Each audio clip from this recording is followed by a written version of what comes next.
if somebody tells me, by the way, what you said about Nehru, or need not be Nehru, could be somebody else also, we disagree, what you are saying on this point is wrong. Okay, counter me factually.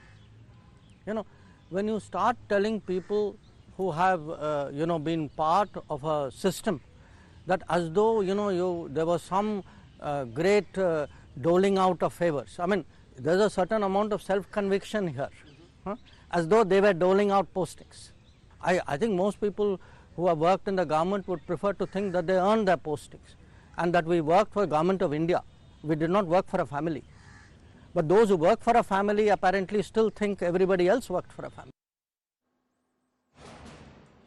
All right, Rahul, still with us on that. Rahul, a very honest response, at least seemingly, by the External Affairs Minister on him earning his position as a minister, slamming the Congress for the comments they've made against him. Take us through.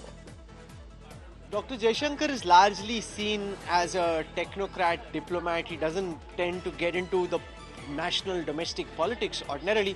But Jairam Ramesh and others in the Congress had poked Dr. Jaishankar, saying that when he was in government service in the Indian Foreign Services, he used to dance around Nehruvians clamoring for plum postings. So that's obviously something that didn't go down well with Dr. Jaishankar. And in this interview with the Foreign Affairs Minister that we did, he's hit out hard, saying that just because the likes of Jairam Ramesh worked for one family, they think everybody else works for one family as well. He says when you're at that level in your government service, you typically don't know politicians and they don't know you. That's the way it's supposed to be. And that most of what he did for a large part of his career was purely on the basis of merit, when he didn't even know people in the political class, and therefore to say that government postings are done as a favor, he says then you're doling out those favors, and that's not how he sees it. So that's a very strong pushback from Dr. Jaishankar to that attack from Jairam Ramesh, Nabila.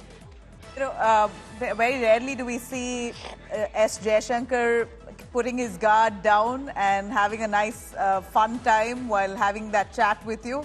What more did he speak of on his journey, his accomplishments? He's known to be and perceived to be one of the best external affairs minister in recent past.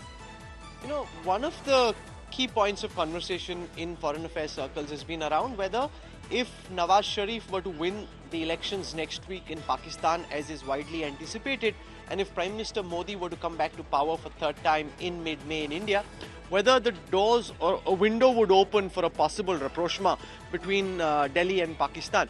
On this, I think Dr. Jaishankar spells out the thinking in Indian political circles, where he says that unless there is a fundamental rethink on the issue of supporting terrorism, and by that he doesn't mean ending support altogether, he says moving in the direction of taking action against terrorist infrastructure in Pakistan. He says unless that happens, a mere recasting of the characters at play in Pakistan doesn't change very much. He says if we see some signal that the new government is indeed serious about acting against terrorist infrastructure and the terrorist masterminds, then there could be some conversation. He says otherwise, it doesn't really amount to very much, because you're basically changing the characters but are still having to deal with the same situation on the ground, Nabila. All right, and speaking a lot more on India's diplomatic ties.